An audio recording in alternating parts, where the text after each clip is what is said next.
اللہ کی یاد کیا ہوتی ہے؟ اللہ کے ہر فیصلے کو خاموشی سے تسلیم کرنا اور اللہ جس راستے سے گزارے اس سے گزر جانا۔ اللہ کی طلب میں رہنے والے کو چاہیے کہ دن رات ہر وقت ہر لمحہ نفس کی مخالفت کرے اور کسی بھی وقت نفس سے غافل نہ رہے، کیونکہ نفس کافر ہے۔ دنیا کا مال کیا ہے؟ پاؤں میں پڑی ہوئی زنجیر ہے، جو اس میں پھنس گیا وہ اس سے رہا نہیں ہو سکتا۔ جتنا تم خیر کی طرف بڑھو گے، شر کے رشتے ٹوٹتے چلے جائیں گے۔ اپنے نفس کے محاسبے کے لیے خود قاضی بن اور اس کافر کو مارنے کے لیے مرد غازی بن۔ اللہ ظالم نہیں ہے، انسان خود اپنے آپ پر ظلم کرتا ہے، خود اپنے لیے گھڑے کھودتا ہے اور جب اس میں گرتا ہے تو شکوہ اللہ سے کرتا ہے۔ اپنے اعمال اپنی نافرمانیاں یاد نہیں رہتی، اپنی مرضی سے غلط راہ چن کر پھر جب نتائج رلاتے ہیں تب عقل آتی ہے۔ لیکن وہ کریم رب پھر بھی کہتا ہے کہ جو ہوا سو ہوا، میری طرف پلٹ آؤ، خوش نصیب ہیں وہ لوگ جو ہدایت پا لیتے ہیں۔ تیری آنکھ پر شیطانی اور دل پر نفسانی پردہ پڑنے سے تجھ پر اندھے بن اور تاریکی اور ظلمت کی جو کیفیت مسلط ہو گئی ہے، اس سے نجات پانے کے لیے کسی طبیب کو تلاش کر تاکہ وہ تیری بینائی بحال کرے۔ اللہ کے چاہنے والے آنے والی مصیبتیں اور بلائیں بھی رحمتوں میں تبدیل ہو جاتی ہیں، کیونکہ وہ اللہ کی محبت میں ان پر صبر کرتا ہے۔ تعجب ہے ان لوگوں پر جو دوسروں کا محاسبہ کرتے ہیں اور انہیں عذاب میں مبتلا کرتے ہیں، لیکن اپنا محاسبہ کبھی نہیں کرتے۔ شیخ سعدی رحمۃ اللہ علیہ فرماتے ہیں، نطفے کو خوبصورت انسان بنا دینا اللہ تعالی کی قدرت کا اعجاز ہے۔ پانی کی بوند پر ایسے نقش و نگار کوئی نہیں بنا سکتا۔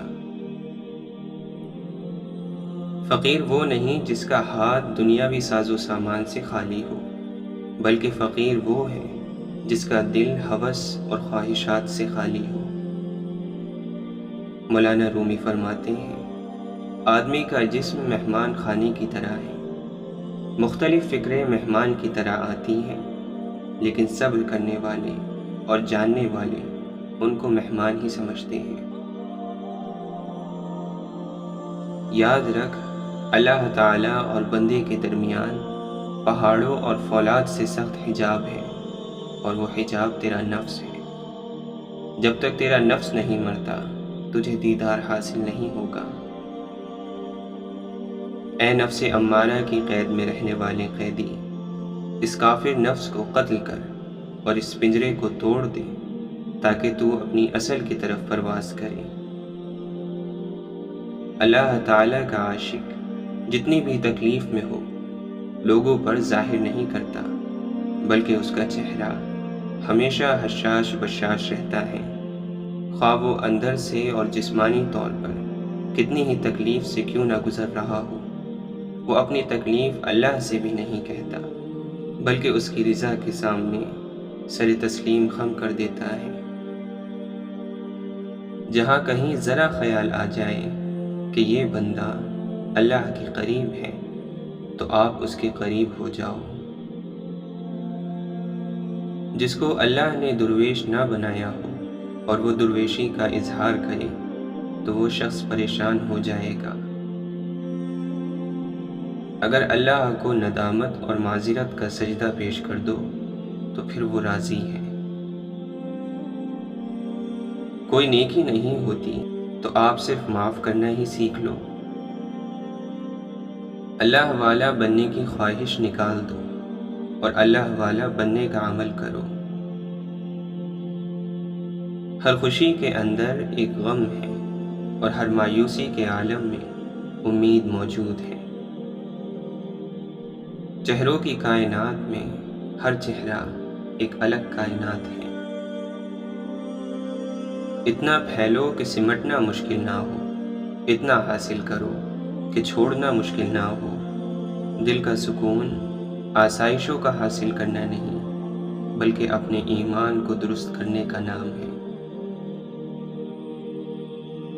گزرا ہوا زمانہ انسان کے چہرے پر بہت کچھ لکھ جاتا ہے، جس طرح مسافر کے چہرے پر گرد سفر اس کے سفر کا حال بتا دیتی ہے۔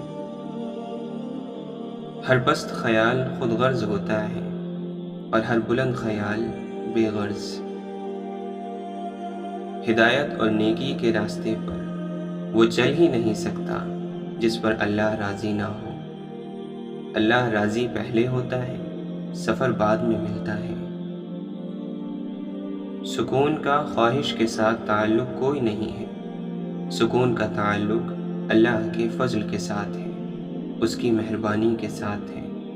وہ جب کبھی کسی پر مہربان ہوتا ہے تو اس پر سکون نازل کر دیتا ہے۔ تم یہ کیسے کہہ سکتے ہو کہ فلاں گھٹیا ہے اور فلاں اچھا ہے؟ اس کا درجہ بلند ہے اور اس کا کمتر۔ یہ بات انسان کے طے کرنے کی نہیں ہے۔ جو لوگ اپنے وقت کا بدلہ اسی وقت میں وصول کرنا چاہتے ہیں وہ اکثر برباد ہو جاتے ہیں۔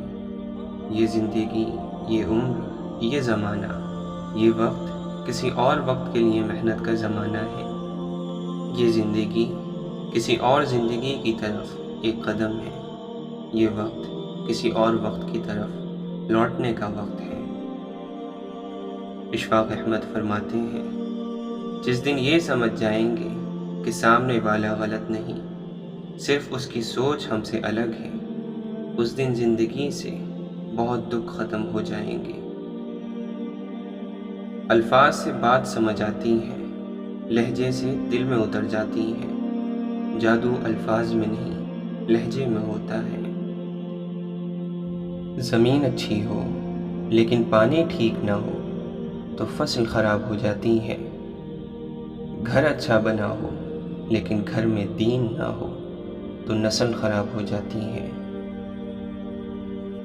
خدا کی محبت کو پھیلانے کا بہترین ذریعہ ایک دوسرے کو معاف کرنا ہے۔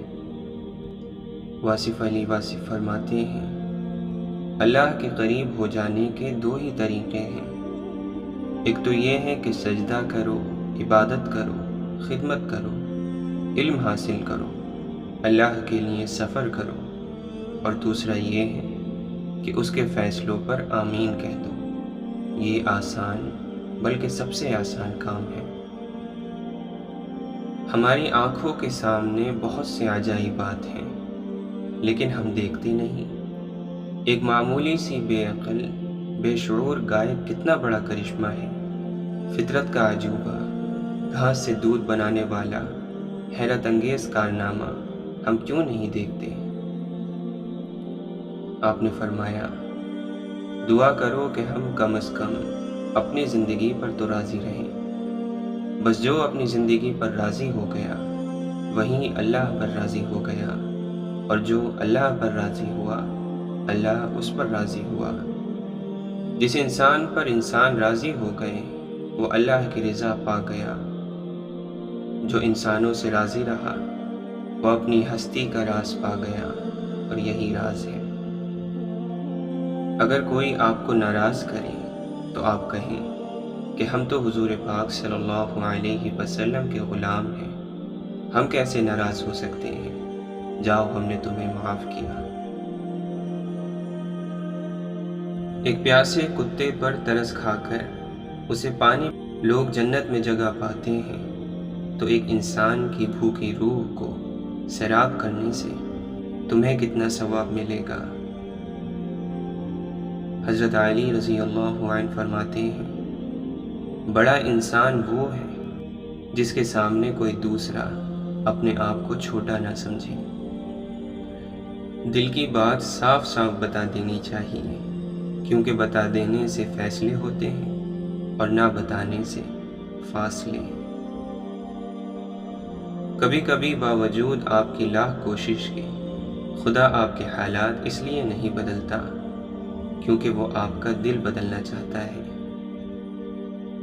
واصف علی واصف فرماتے ہیں، جنت کا مطلب یہ ہے کہ رنجش کسی کے ساتھ نہ ہو، گلہ کسی کے ساتھ نہ ہو، نہ خدا کے سامنے بندوں کا گلہ ہو اور نہ بندوں کے سامنے خدا کا گلہ ہو، اور حاصل اتنا رکھو کہ اسے چھوڑنا مشکل نہ ہو، پھر یہ زندگی جنت ہی ہے۔ اپنے آپ کو کسی بڑے مقصد کے لیے سمجھتے ہو تو چھوٹے جھگڑے بند کر دو۔ جس انسان کو اپنے آپ پر اعتماد نہیں، وہ کسی مستقبل پر کبھی اعتماد نہیں کر سکتا۔